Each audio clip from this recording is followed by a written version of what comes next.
Hello बच्चों, कैसे हैं आप लोग। उम्मीद करते हैं अच्छे होंगे और मन लगाकर पढ़ाई करते होंगे। तो आज के इस वीडियो में हम माध्य बताने वाले हैं, जो कि आपके बोर्ड परीक्षा में 2 अंक पूछे जाते हैं। तो वीडियो को स्टार्ट करते हैं। तो हमें क्या करना है, माध्य बताना है। तो माध्य ज्ञात करने के लिए हम एक सिंपल सा फॉर्मूला को लगाएंगे। माध्य बराबर सूत्र होता है सभी प्रेक्षणों का योग, सभी प्रेक्षणों का योग, और बटे में लिखेंगे कुल संख्या।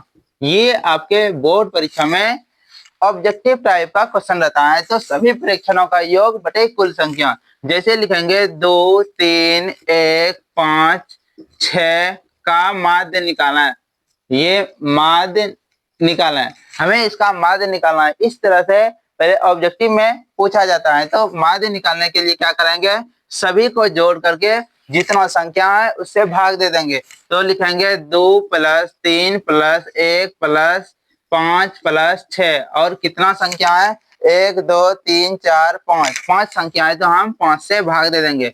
अब इन सभी को जोड़ करके 5 से भाग देंगे। तो 2 और 3 5, 5 और 1 6, 6 5 11, 11 और 6 हो जाएगा 17, 17/5। ये इस तरह से हमारा माध्य निकल गया। तो लॉन्ग क्वेश्चन में माध्य निकालने के लिए पूछा जाता है, हमें दिया हुआ रहता है वर्ग अंतराल और बारंबारता। वर्ग अंतराल और बारंबारता दिया हुआ रहता है, और हमें क्या निकालना है, माध्य निकालना है।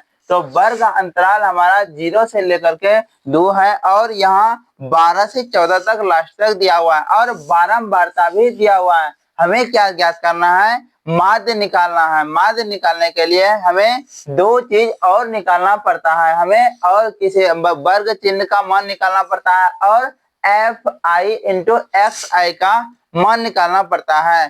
तो बारंबारता को Fi से सूचित करते हैं, और वर्ग चिन्ह को Xi से सूचित करते हैं। तो वर्ग चिन्ह निकालने का सूत्र होता है ऊपरी सीमा प्लस निम्न सीमा बटे 2। तो वर्ग चिन्ह इससे निकल जाएगा। तो ऊपरी सीमा हो गया 2 और निम्न सीमा हो गया 0। इन दोनों को जोड़ करके 2 से भाग दे देंगे, वो हमारा वर्ग चिन्ह का मान निकल जाएगा। तो जोड़ते हैं, 2 और 0 जोड़ेंगे तो 2 हो जाएगा, 2 में 2 से भाग देंगे तो ये 1 हो जाएगा। ये हमारा 1 हो जाएगा वर्ग चिन्ह। इन दोनों को जोड़ करके फिर 2 से भाग दे देंगे। 2 और 4 को जोड़ेंगे 6 हो जाएगा, और 6 में 2 से भाग देंगे तो ये आ जाएगा 3। उसके बाद इन दोनों को जोड़ करके 2 से भाग देंगे, तो जोड़ते हैं तो 10 हो गया, 10 में 2 से भाग देते हैं तो ये आ जाएगा 5। उसी प्रकार 8 और 6 को जोड़ेंगे 14 हो जाएगा, 14 में 2 से भाग देंगे तो ये 7 हो जाएगा। और 8 और 10 को जोड़ेंगे 18 हो जाएगा, 18 में 2 से भाग देंगे तो ये 9 हो जाएगा। और 10 और 12 में जोड़ेंगे तो ये 22 हो गया, और 22 में 2 से भाग देंगे तो ये हमारा 11 हो जाएगा। उसी तरह से 12 और 14 को जोड़ेंगे तो ये 26 हो जाएगा, और 26 का आधा करेंगे तो ये 13 निकल गया। तो हम वर्ग चिन्ह का मान निकाल लिए। अब हमें क्या ज्ञात करना है, Fi × Xi, यानी कि बारंबारता गुना वर्ग चिन्ह। तो बारंबारता और वर्ग चिन्ह को जोड़ेंगे तो हमारा मान Fi × Xi का होगा। तो इन दोनों को गुना करते हैं, 1 गुना 1 तो ये हो जाएगा 1। फिर 3 को 2 से गुना करेंगे तो ये हो जाएगा 6। आगे देखते हैं, 5 को 1 से गुना करेंगे तो ये हो जाएगा 5। 7 को 5 से गुना करेंगे तो ये हो जाएगा 35। 9 को 6 से गुना करेंगे तो ये हो जाएगा 54। उसके बाद 11 को 2 से गुना करेंगे तो ये हो जाएगा 22। 13 को 3 से गुना करेंगे तो ये आ जाएगा 39। अब हमें क्या ज्ञात करना है, माध्य निकालना है। तो माध्य का फॉर्मूला, माध्य को x बार से सूचित करते हैं।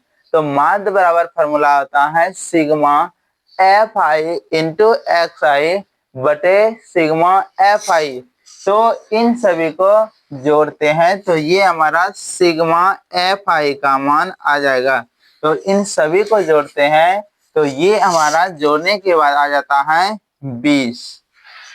उसके बाद हमें क्या निकालना है, सिग्मा Fi × Xi का मान।